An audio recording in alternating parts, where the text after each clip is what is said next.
அதுக்கு ஃபஸ்ட்டு மீன் க்ளீன் பண்ணணும் சொல்லு. அதுக்கு ஃபஸ்ட்டு மீன் க்ளீன் பண்ணுறேன்.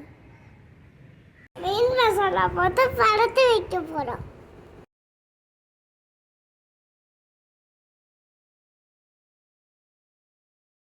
பாருங்க, மீன் மசாலா போட்டு படுத்துக்கிட்டு இருக்கோம்.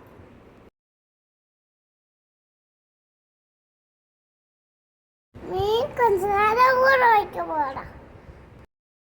மீன் கொஞ்ச நேரம் ஊறினால டேஸ்டாக இருக்கும்.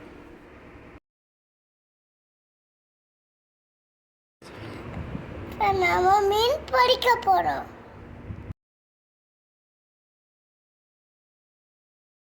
எல்லாரும் வாங்க சாப்பிடலாம். மீன் டேஸ்டாக இருக்கும். சின்ன லைக் பண்ணுங்க, ஷேர் பண்ணுங்க, கமெண்ட் பண்ணுங்க, ஃபாலோ பண்ணுங்க. தேங்க்யூ.